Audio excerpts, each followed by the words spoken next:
Hey guys, welcome back, and we are here at this beautiful location in Goa with these beautiful clouds up above us with the Renault Duster Turbo. Now you all must be wondering what is new in this car. It looks pretty much the same like how it was in the updated Turbo, updated Duster. But I'll explain to you what's new in this car in the Duster Turbo 2021. So first up, coming up front, if you notice, you have, as I said, the similar looking Duster, but what's changed is that you have these red straps all around. So you have a red strap on the grille on the top, you have red straps on the fog housing as well. So that is something that distinguishes this from the normal petrol, naturally aspirated. So this is what indicates that this is a turbo variant. In terms of the headlights, they have the projector set up with a DRL over there. The rest of the things remain halogen. You also have a Renault thing written inside the headlamp as well, which is nice. The front looks nice, rugged, bold. You have these haunches on the hood as well. That looks nice.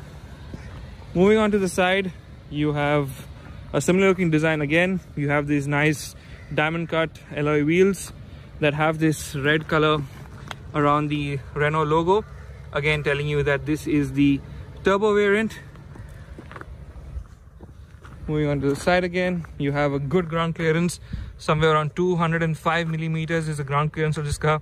So it's basically capable of anything, riding over anything. You also have another red Duster logo on the top over here, again to signify that this is the turbo variant. The side profile, this is how it looks like.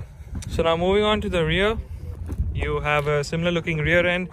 You have your LED tail lamps as well over there.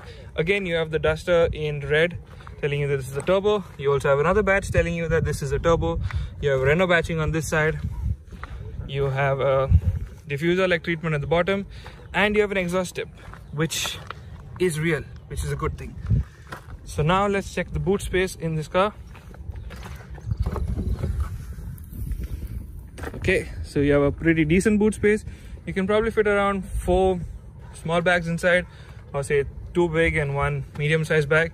So that's a good thing. You have some space as well to keep small stuff so it doesn't go here and there. Now your spare wheel is not placed over here. Also, you have a toolbox over here that you can open from here, and your spare wheel is placed at the bottom, so it's placed right there. It's nicely placed. Let's hop on inside and see the rear. So now this is how the door looks like. You have this brown fabric with blue stitching over here. You have your power window switches, your unlock and lock the door, and your speaker at the bottom. This is the rear seats. It's finished in brown. It also has a slight bluish theme going around as well. So let's hop on inside. So now the front seat was placed to my sitting position, and I have decent amount of knee room over here. Under support is pretty okay as well. Headroom as well is good. I have good amount of headroom over here. I have good view outside the window. The window line is not too high. It's perfectly placed. I have a good view of the exterior over here, which is a nice thing. I also have a armrest over here with 2 cup holders. So when I'm going on those long drives, I can also have a drink over here and enjoy my drive. There are 3 headrests, so there's one for that, one for the center, and one over here. Now a good thing is that it also gets a 12-volt charging slot as well over here, so you can charge your phone on those long drives. Now this car not having such a big hump, which is another advantage over here, you can easily sit a 3rd passenger over here, which is again a good thing. So you have a nice sitting position, and I think an adult will also fit here perfectly, which is a good thing again. So I also have vanity light on this side and another one on this side, which is going to help me in the night. So if I need light to search something that's fallen on the floor, so that's a good thing. So now talking about the dash, this is how the dash looks like. You have a beautiful looking steering wheel compared to the previous Renaults that used to have a huge chunky steering wheel. Now they made it more, modern, and has this silver finishes as well on it, which is a really nice thing. You have a Duster name that is embossed on the left side of the dashboard. You also have the infotainment system. So now what we'll do is we'll get to the front and see what's there in the front.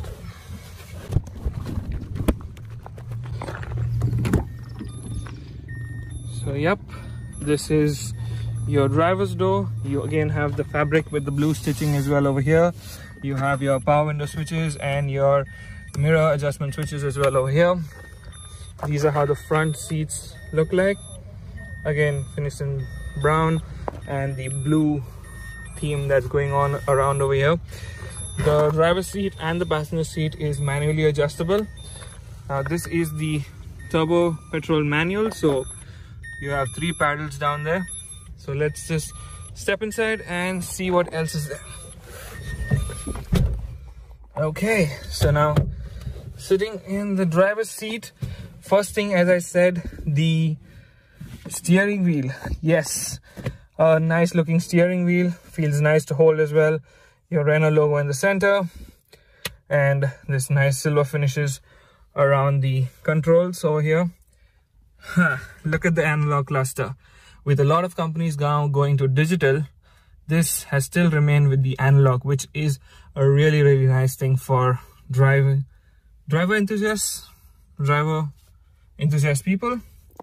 You have a small digital monitor on your right hand side, so that can be controlled from this toggle over here.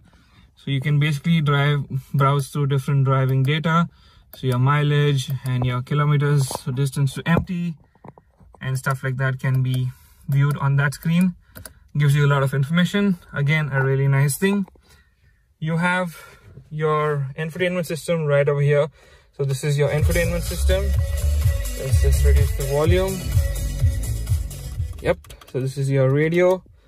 You go back to home and this is what you have. So you have your radio, media, which is basically your Bluetooth connectivity, or Android Auto, Apple CarPlay. You also have something called as driving eco.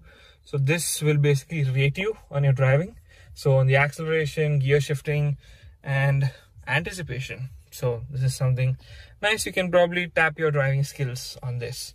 You also have a trip monitor. So basically your average fuel mileage, your kilometers per hour that you have driven and stuff like that. So that's all on this monitor. Nice display which is placed right here. You also have your volume control switches over here. You can put a USB over here, so you can put a pen drive, or you have an aux option as well over here. On the top you have your door locking, so door locking, unlocking. You also have your hazard light switches on this side. Coming to the bottom, you have your cruise controls. So your cruise control switches are over here, and on the bottom are your AC controls. So your fan speed, your temperature, everything is over here. Moving to the bottom, you have 2 cup holders over here and some space over here. Now this is something that's really important to carry nowadays. So sanitizer is a must in every car. You also have a 12-volt charging slot as well at the bottom, again to charge your phone. This is the 6-speed manual transmission, so it has a nice silver finish on top of it, which is really nice. You have 2 glove boxes now in this car. So one that is here, which is deep, so you have like loads of space over here, and another is a small one that can house your small tidbits as well, which is a nice thing. Again, you have some more space over here, so you can keep maybe some coins or maybe, you know, small things as well over here can fit. You also have another cup holder placed over here at the back. You have a handbrake over here. Now the driver's seat gets an armrest, so when you're driving on long drives and you're cruising, put it on the 6th gear and you cruise along, which is another nice thing as well. You have your light switches placed over here. You have a CD holder over here, and on the passenger side you have a mirror. So yes, this is pretty much what is there on the interior of the car. So now this car also has engine start stop, and let me show you how that thing works. But before that, let me tell you that about the toggles on the behind the steering wheel. So there is one that's placed here. So this controls the volume of your calls. You can also control the basically a media volume and stuff can be controlled from here, so you can increase or decrease the volume. Now this is something that you will need to get used to. Renault should have probably put it up on the steering wheel, but they have put it behind, and once you get used to this, I'm definitely sure you'll be able to scroll through things pretty easily. You have a wiper, this thing toggle on this side, and your indicator and light toggle on this side, similar to the Germans. So let's check the wiper spray on offer. So yep, pretty good wiper spray on offer as well. So now, as I was telling you, getting back to the engine start stop. So let me switch on the engine.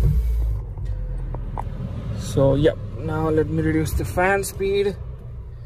Okay, so now say you're driving about and you say you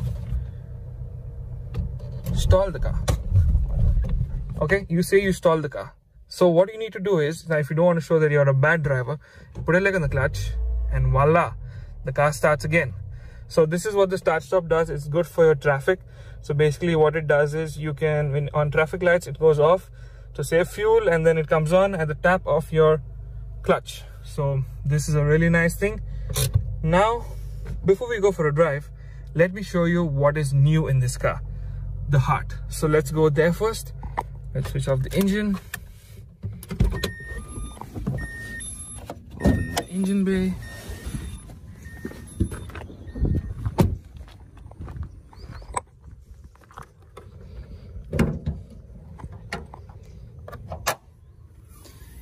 And here, this is the new heart of the car.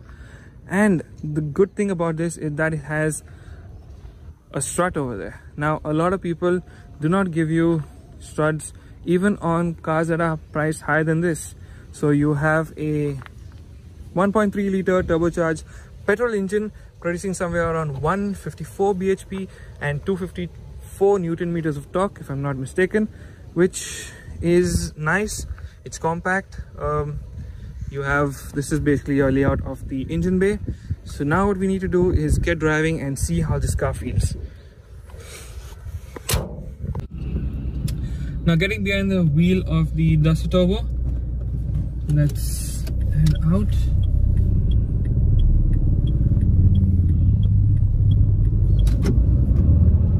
So first thing that I noticed that I must mention is the clutch feels really soft, and that's an advantage, especially in traffic. Gears as well, it slots in perfectly.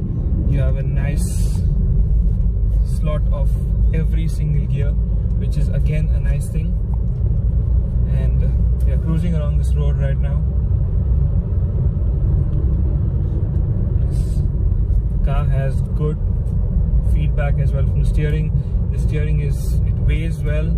It's direct. You can actually feel exactly where your wheels are going. This is something where a lot of companies don't get it, but the Renault Duster has kind of nailed it. That's what I must say. So that's a nice thing. Now we're heading on a corner. So let's take this. So yes, there is a slight bit of body roll, but that's not a lot. It's nothing that you should be worried about, because the suspension is set up in such a way that it is stiff and not too stiff as well. So it's nice, it's comfortable on normal driving, and it's forgiving as well on bad patches of road, which is again a really nice thing. And we're driving now during the evening time, so probably the light may not be that great, but we are enjoying this drive a lot. The steering feel is, I'll tell you, is amazing. We are taking the car through a couple of bends as well, and that is nice as well. I am so confident that the car is not going to, oversteer or understeer. It's perfect. It's perfect. And I have a nice analog cluster as well in front of me that also indicates me when I need to shift. So again, that's another thing to get better mileage. That's why the Eco driving monitor that's down here is for. It rates my driving as well. This is the night time, so it's during the late evening, so the light in front of me is nice. It has a good throw.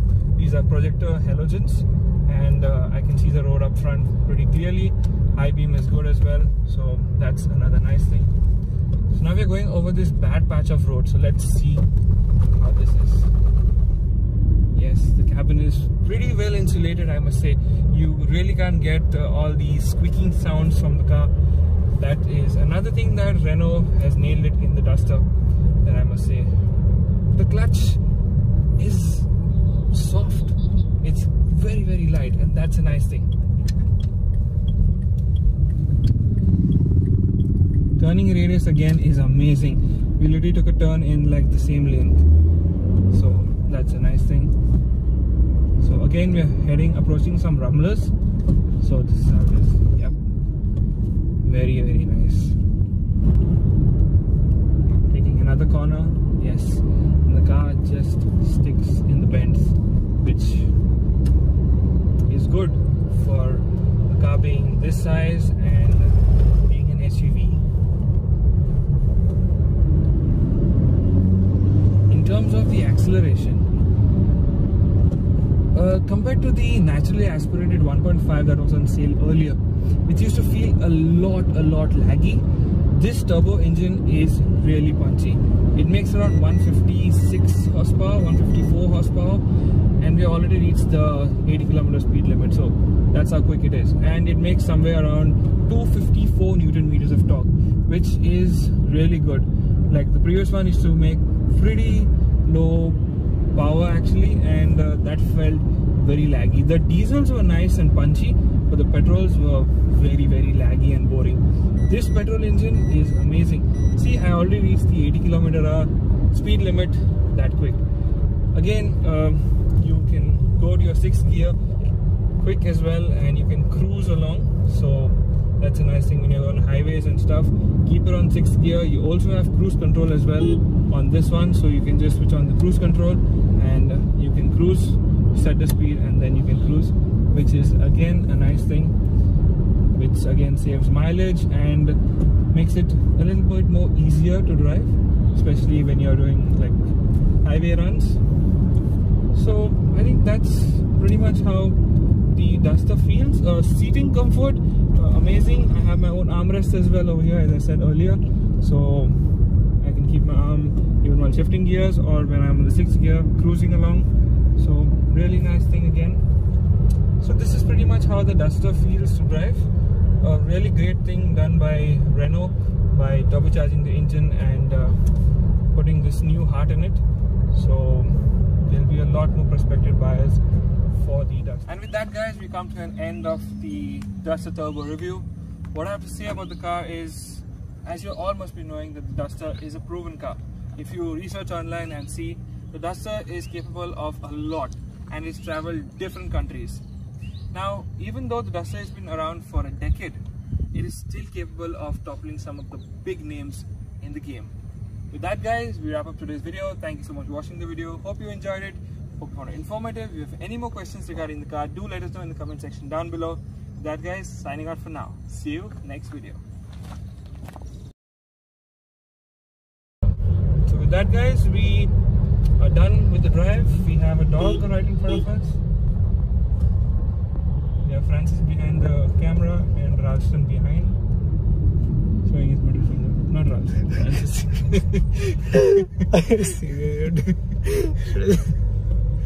Anything else? No, I think we are done. Huh?